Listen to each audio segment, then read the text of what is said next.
Mais bien des années avant, ce n'était pas cela, sa vie. Suivez un peu son histoire et son parcours, surtout.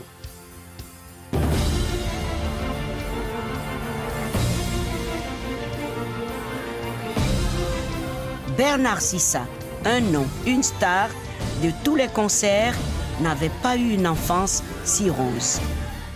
J'ai vécu dans une famille animiste.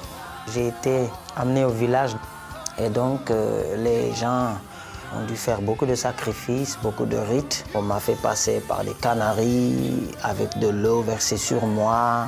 On a fait monter sur moi un singe.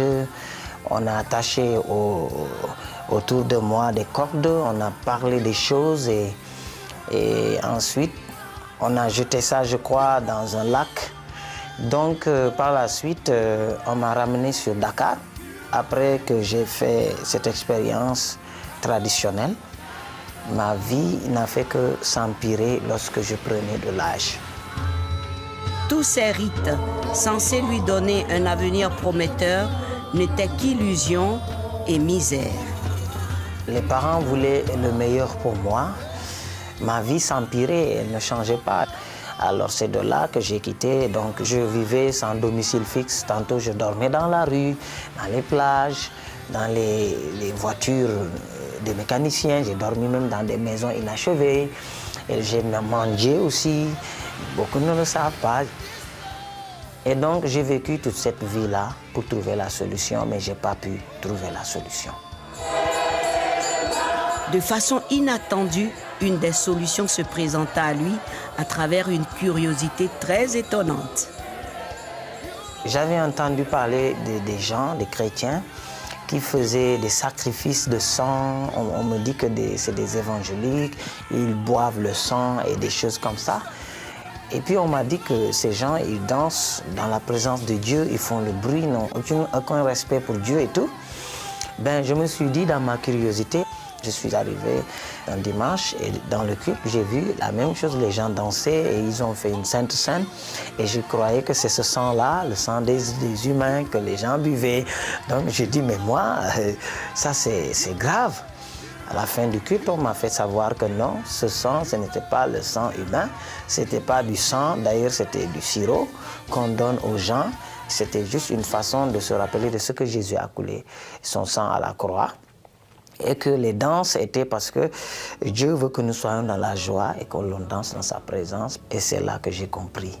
J'ai eu après la conviction que vraiment, il y avait la vie et il y a la vie ici.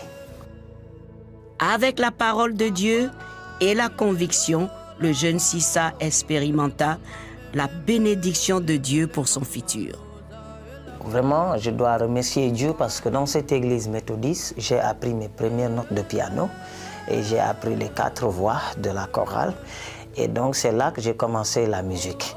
Le Seigneur m'a permis de rencontrer aussi un homme, un ingénieur de son appelé Steven Totteberg, qui a même eu à travailler à Sony Music avec Tina Turner, tous ces grands. Et donc, j'ai eu la formation de 4 ans dans le label allemand, la maison Yes.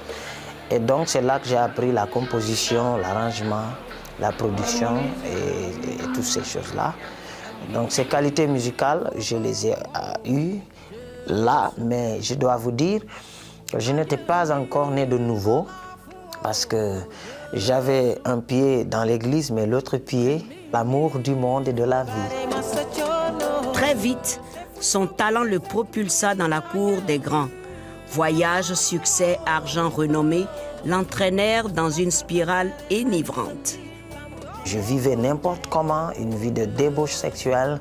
Je buvais l'alcool. Avant, je ne buvais pas l'alcool. Mais dès que j'ai commencé les voyages, j'ai commencé à boire avec les autres. Et vous voyez, toutes ces choses-là, pour moi, c'était horrible. Et pour moi, ce n'était pas vraiment la vie. Jusqu'au jour où il faillit mourir à cause d'une maladie très grave. Le Seigneur m'a permis un jour de tomber dans la maladie, dans une attaque de mort subite. Et donc, une fois, je suis allé à l'hôpital, resté là-bas longtemps. J'ai eu encore cette attaque de mort subite, de maladie grave. Je tremblais, je sursautais partout. Tout à coup, je me suis rappelé du nom de Jésus. j'ai prononcé le nom de Jésus contre les esprits de mort. 15 minutes. Tout à coup, j'ai senti quelque chose quitter ma vie, mon corps. Je me suis retrouvé tombé par terre en train de pleurer, de crier le nom de Jésus. Et c'est ce jour-là que j'ai compris que j'avais quelque chose avec moi que je ne connaissais pas, c'était le nom de Jésus-Christ. J'ai vécu beaucoup de temps dans l'église sans connaître la valeur de son nom. J'ai fait beaucoup de pays sans connaître la valeur de son nom. Et c'est ce jour-là que Dieu a marqué de me révéler la puissance et la valeur du nom de Jésus. Et ce jour-là, j'ai senti que j'étais libéré, que Dieu a voulu que je sois mis à part pour sa gloire. Après cette forte expérience, Bernard Sissa quitta tout. Ce ne fut pas si facile.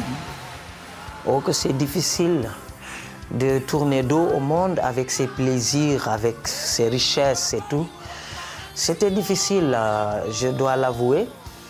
Mais par contre, c'était une expérience que le Seigneur était en train de m'apprendre à vivre. Et alors j'ai chanté, j'ai fait un album. J'ai nommé cet album Esprit de vie. Cet album a fait 10 000 ventes. Et donc depuis lors, j'ai compris que c'est possible de dire non au monde et dire oui à Jésus et de vivre mieux avec Christ que ce que l'on avait gagné dans le monde. Aujourd'hui, je ne peux pas vous dire combien Jésus a fait pour moi. Je ne peux pas vous exprimer combien je suis heureux de savoir que j'ai la sécurité et l'assurance avec Jésus. Or, avant, je pouvais voyager, avoir de l'argent sans assurance. Mais maintenant, j'ai l'assurance. Aujourd'hui, je n'ai pas besoin de chercher à être célèbre. Je n'ai pas besoin de chercher l'argent. C'est l'argent qui frappe à ma porte. Aujourd'hui, je n'ai pas de soucis. Les démons, je n'ai plus peur. Maintenant, je sais dire au nom de Jésus, je suis libre, j'ai reçu ma liberté et ma délivrance. Et donc, cette liberté fait de moi un homme heureux, plus que ce que je n'étais dans mon passé. Donc, pour moi, je ne peux que dire merci à Jésus pour ce qu'il a fait dans ma vie. Moi, j'ai appris la liberté, ce n'est pas le simple fait d'aller dans l'église ou de parler de Jésus dans la bouche ou de prêcher. On peut bien prêcher et être esclave. Je l'ai appris parce que j'ai prêché pendant que j'étais esclave. J'ai fait des formations bibliques, j'étais encore esclave. J'étais responsable de chorale, j'étais esclave. C'est quand j'ai rencontré Jésus vraiment, c'est quand j'ai eu la rencontre avec lui, quand il m'a fait la grâce dans ma faiblesse. C'est ce jour-là que j'ai compris que la vraie délivrance, c'est la rencontre avec Christ. Christ, ce n'est pas seulement aller à l'église le dimanche, mais il faut rencontrer Jésus lui-même. Aujourd'hui, c'est un chantre de l'Éternel, avec près de 5 albums qui galvanisent les foules avec un message de vie à la gloire de Jésus, son Sauveur. Jésus-Christ est la vraie vie. Ne vous laissez pas tromper par les plaisirs du monde. Ne vous laissez pas tromper par la recherche de l'argent. Ce que Jésus peut vous donner, je vous l'assure, l'argent ne pourra pas vous le donner. Les succès du monde ne pourront pas vous le donner. L'amour de la femme ou des choses de la vie ne pourront pas vous le donner.